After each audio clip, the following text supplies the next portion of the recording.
Chicos, ¿qué tal? Buenos días, les saluda el profesor Pedro. Espero que se encuentren bien. Bueno, vamos a empezar una semana más de clases y esta semana nos toca el curso de Historia del Perú.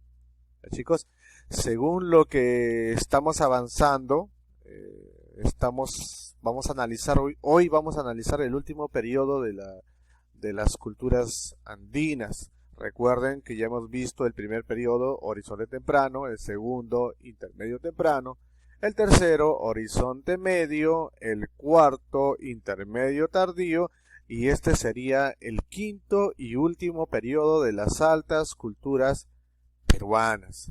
Ya, chicos, recuerden que en cada uno de estos periodos se van a desarrollar culturas muy representativas que van a desarrollar aportes culturales que con el tiempo van a seguir existiendo, van a irse mejorando, perfeccionando, y obviamente la cultura que en ese determinado momento va a tener predominio las va a absorber, las va a asimilar y en un determinado momento las va a difundir. Bueno, vamos a analizar el último periodo, también llamado, el último periodo llamado horizonte tardío, que también se le conoce como la tercera unificación andina. A ver, chicos, según lo que se entiende, el horizonte tardío, que es el último periodo de las altas culturas peruanas, se va a iniciar, se dice que se inicia con la conquista del príncipe del Auqui, príncipe heredero de los cusqueños, llamado Cusi Yupanqui, que va a derrotar a la cultura chanca en la batalla de Yaguarpampa. ¿Por qué es importante este hecho histórico? Este hecho histórico es importante porque, la historia dice que los chancas y los cusqueños ya fueron enemigos que durante muchos años estuvieron en conflictos. El que ganaba ese conflicto y se iba a quedar con todo el excedente productivo de la cultura que perdía, ¿no? Bueno, en la batalla de Yaguarpampa, después de muchos años de enfrentamiento, los victoriosos van a ser los cusqueños, dirigidos por el Auqui Cusi Yupanqui. Al ser derrotados los chancas, todas las riquezas que poseían los chancas van a caer a manos de los cusqueños. De esa manera se va a iniciar el predominio de la cultura costeña en la parte sur del Perú. ¿Ya? Eso no quiere decir que antes de esto no habían existido los cusqueños. Los cusqueños existieron. Muchos dicen que su origen se debe a que pobladores provenientes del altiplano, principalmente de Bolivia, ingresaron al Cusco, se establecieron en el Cusco y vivieron durante muchos años ahí hasta desarrollar una cultura muy fuerte, que se volvió mucho más fuerte cuando los chancas fueron derrotados en la batalla de Yaguarpampa. ¿Hasta dónde o cuándo concluye este periodo? Bueno, se dice que este periodo concluye cuando los españoles llegan al imperio de los incas y derrotan al inca Atahualpa. Chicos, como les dije arriba, líneas arriba, a este periodo también se le conoce como la tercera y última unificación andina. Ya que se va a finalizar, este periodo finaliza o da por concluido, ¿no?, la desintegración total de la cultura andina. Durante 3000 años, ya lo hemos visto en los periodos anteriores, esta cultura andina va a terminar siendo derrotada, casi extinta, por una nueva cultura llamada la española. ¿Ya? Es por eso que es el último de las culturas preincas. A ver, sigamos. Este periodo tendrá como principal representante a la máxima cultura andina que existió en el continente, ¿no?, que fueron los incas. Según los científicos, será considerada como la tercera cultura panandina o segundo imperio del Perú. Recuerden que la primera cultura panandina fue Chavín, la segunda fue Huari, y los incas serían la tercera cultura panandina. Pero los incas también son considerados como el segundo imperio del Perú. Recuerden que el primer imperio fueron los Huari, ¿ya? A ver, sigamos. Bueno, como fue una cultura ágrafa, bueno, todas las culturas peruanas fueron ágrafa, eso significa que no tuvieron escritura, ¿ya? No se sabe exactamente en qué periodo inicia, pero sí se sabe en qué periodo termina, obviamente, pero no se sabe en qué periodo inicia este periodo, ¿ya? Pero según los estudios realizados, vamos a citar a lo que dice Guillermo Lumbreras, ¿no? Quien data en el año de 1430 la existencia o el desarrollo de este periodo, y se da justo cuando los incas derrotan definitivamente a su principal enemigo del sur, que fueron los chancas. ¿Qué características tuvo este periodo? Bueno, expansión continental. Se anexaron muchos señoríos, muchos curacazgos cayeron bajo el dominio de los cusqueños. Trascendencia de la civilización andina. Bueno, se expandió todos los aportes culturales provenientes de la sierra del Cusco principalmente y otras regiones andinas van a seguir siendo influenciadas, van a seguir siendo difundidas en las diferentes regiones de nuestro país, tanto en la costa como en la selva. Un alto grado de desarrollo organizacional. Bueno, eso nadie lo discute. Una organización tan enorme, administrativa, económica, social, política, como la que tuvieron los incas, no existió. Es por eso que en este periodo se va a alcanzar ese gran desarrollo. Grandes exploraciones geográficas. Bueno, los incas fueron los primeros en expandir tanto su territorio, llegar a abarcar cinco países de este continente. Imagínense todo lo que descubrieron en ese proceso, ¿no? Todo lo que asimilaron y al final lo difundieron en diferentes zonas de su extenso territorio. Otra cosa importante es la sofisticación del quipu. Recuerden que el quipu no es una creación de los incas. El quipu es una creación mucho más antigua, pero con los incas se va a alcanzar su máximo desarrollo. A ver, por terminar esta parte que es una introducción a intermedio tardío, hablaremos que en este periodo los diferentes aportes culturales que se dieron durante miles de años van a ser asimilados y difundidos a los diferentes rincones de la parte occidental del continente sudamericano. Recuerden que en esa parte se va a desarrollar los incas, no en todo el continente sudamericano, pero se va a desarrollar en la parte occidental del continente sudamericano. Y este desarrollo, esta difusión, esta asimilación lo van a hacer los incas. Es por eso que el tema central de hoy, que es Horizonte Tardío, lo vamos a tener que iniciar con los incas. Así que por lo menos en unas 2 o 3 clases más vamos a hablar de los incas. Así que tendrán que seguir en las clases posteriores esta enumeración que vamos a comenzar hoy. A ver, el tema son los incas. Y para hablar de los incas, primero hablaremos de su ubicación y su extensión. Profesor, ¿dónde se ubicaron los incas? Bueno, todo lo que está aquí de estos 4 colores es el desarrollo y la extensión del territorio de los incas. Llegó aproximadamente a 5 países, mira, Colombia, Ecuador, Perú, Bolivia, Chile, Argentina, fueron países actuales que una parte de su país, de su territorio, le pertenecieron al Tahuantinsuyo. Es por eso que el quechua se habla en muchos de estos países, porque los incas difundieron ese idioma que ellos no crearon. Ya les dije quiénes fueron los creadores del quechua, pero fueron los que le dieron un mayor uso, ya que homogenizó el idioma en todo su vasto territorio. Recuerden que al territorio de los incas se les llamó el Tahuantinsuyo, y recuerden que el Tahuantinsuyo se va a dividir en 4 suyos, ¿cierto? Muy bien. Todo este mapita que ustedes ven aquí son todos los pueblos que fueron sometidos por los incas. Miren, lo que está de verde son los quechuahablantes, los que está de medio plomo, verde por decirlo así, verde medio, bueno, verde militar por decirlo así, fueron los aymara hablantes, Y lo demás, lo de rojo, fueron los principales enemigos, o mejor dicho, la principal cultura de un periodo antes de la existencia de los incas, que se llamó el intermedio tardío.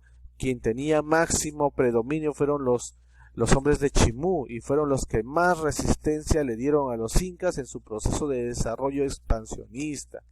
Ya sabemos que al final todo este territorio va a caer en manos de los incas, y el quechua va a terminar siendo considerado como el idioma oficial. Sigamos por acá. Bueno, esto es todo lo que he mencionado yo arriba, ¿no? Las fronteras: el río Ancasmayo en Pasto, Colombia; en el sur el río Maule en Chile; en el este la ceja de selva, ya parte de la selva. Recuerden que la región menos explorada, menos explotada por los incas fue la selva. El sudoeste fue Tucumán en Argentina, llegaron hasta Argentina, y en el oeste el Océano Pacífico, que también tuvieron un vasto conocimiento del Océano Pacífico. Incluso se dice que hubo incas, no gobernantes, que se atrevieron a navegar ese enorme océano. Chicos, a ver, vamos a pasar ahora a... Bueno, estos son la división política, ¿no? Los suyos: Chinchay-Suyo, la costa y Sierra Norte; Collasuyo, Conti-Suyo, Anti-Suyo, fueron las 4 regiones en las cuales se dividió su vasto territorio. Sabemos nosotros que cuando hablamos de Suyo, hablamos de parte, no porción de territorio. ¿Ya? La nobleza inca tuvo como centro principal el Cusco, que es considerado como el ombligo del mundo por algunos cronistas. Ahora hablaremos de su origen. Ahora hablemos acerca de su origen, chicos.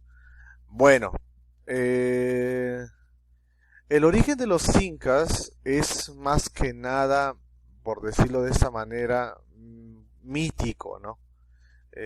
Como ustedes sabrán, los incas se creyeron descendientes del dios Sol, ¿ya?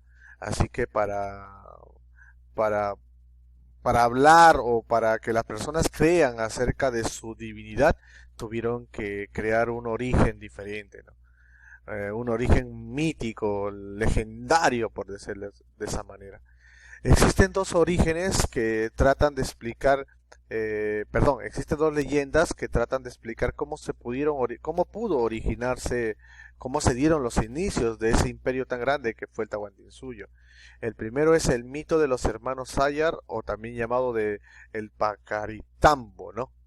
Que fue realizado principalmente por Juan de Betanzo en sus crónicas. Su crónica más conocida de este cronista, Juan de Betanzo, fue La Suma y Narración de los Incas, ¿no? Que es un tomo de aproximadamente unos 500 hojas, que habla acerca de cómo los incas pudieron originarse, ¿no?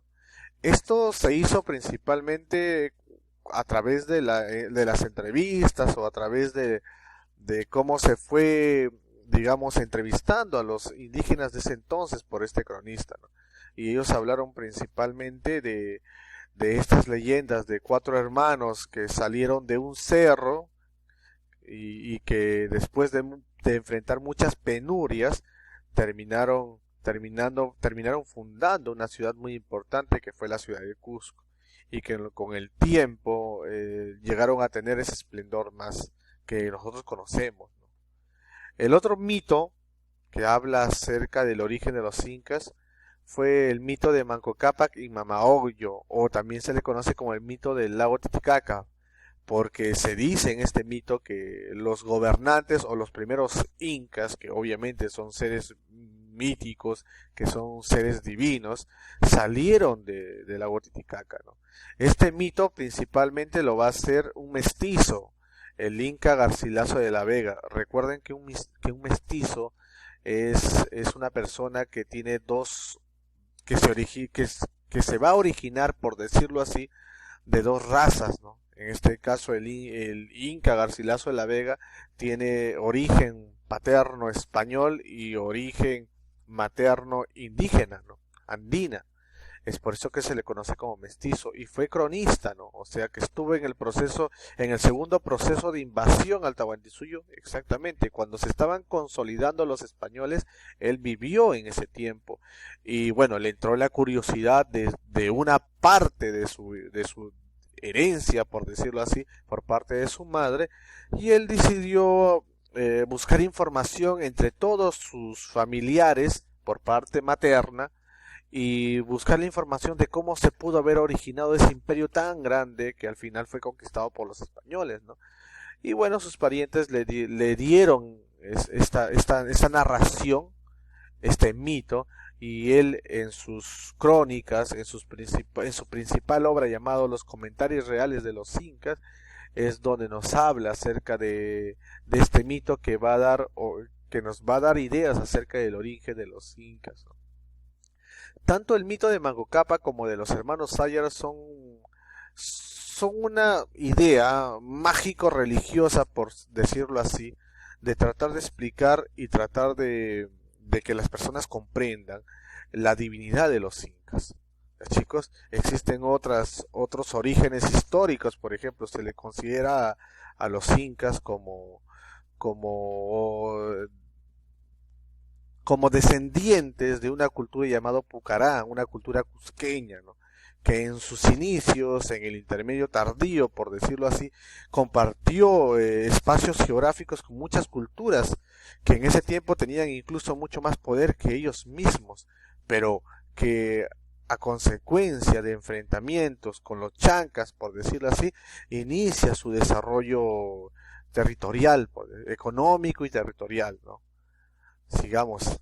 A ver, el desarrollo histórico. Bueno, se dice que existieron 13 incas.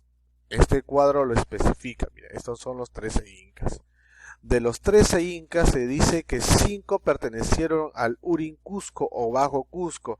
¿Qué significa eso? O sea que estos incas de aquí fueron gobernantes de un curacazgo o de unas pequeñas familias o grupos familiares o ayus que se encontraron establecidos en el Cusco. ¿Qué quiere decir eso? Que no todo el Cusco le pertenecieron a estos 5 incas, sino que fueron gobernantes de un grupo de familias de origen cusqueño, por decirlo así. El Hanan Cusco o Alto Cusco, que viene desde el sexto Inca hasta el último, hace referencia al proceso evolutivo, tanto económico como territorial, de los Incas. ¿Ya? Pero este proceso evolutivo no se va a dar de igual manera con todos ellos. El despegue, por decirlo así, el despegue económico y posteriormente en el poderío que llegó a tener los incas y al momento de comenzar a conquistar vastos territorios se va a deber al noveno inca llamado Pachacútec. ¿Ya? Es por eso que también existe esta división. Mira, Curacazgo, estos dos de aquí. ¿Por qué estos dos Curacazgos? Porque fueron gobernantes de un pequeño Curacazgo, no de un vasto territorio, sino de un pequeño Curacazgo. También se les conoce como incas legendarios porque necesariamente no se sabe si existieron. Recuerden que fuimos una sociedad ágrafa, así que todo lo que conocemos de ellos se basa principalmente en los que nos contaron o les contaron a los españoles en proceso de conquista, no en el mismo proceso de conquista. Muchos españoles cultos comenzaron a entrevistar a los indígenas para tener información de cómo pudo haber aparecido este enorme imperio. Y bueno, por eso se le conoce legendarios, porque solamente se les menciona, mas no se sabe si realmente existieron. El otro periodo también se le conoce como el periodo de la Confederación Cusqueña. En este periodo se da alianzas estratégicas entre grupos familiares, ¿ya? Entre personas que compartieron el mismo, digamos, origen, el mismo ayu, familias, por decirlo de esa manera, comienzan a hacer alianzas para ganar prestigio, para ganar poder y así comenzar a asimilar a los otros grupos familiares que también compartían el mismo aporte cultural o el mismo origen cultural. ¿Ya, chicos? y obviamente el imperio, que es lo que más destaca, ¿no? Con Pachacute, que va a ser el iniciador de ese vasto imperio. Aquí en este periodo, en 1480, es donde se inicia recién el imperio de los incas. En estos dos periodos de aquí no podemos hablar de imperio porque solamente estaríamos hablando del Cusco o de una parte del Cusco.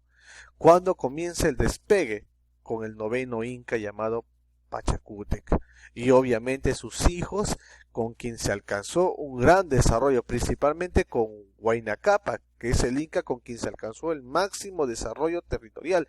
Llegaron hasta Colombia. Por ejemplo aquí, miren, en los incas imperiales históricos, que van a representar principalmente al gobierno ya del Cusco en ese vasto territorio llamado Tahuantinsuyo.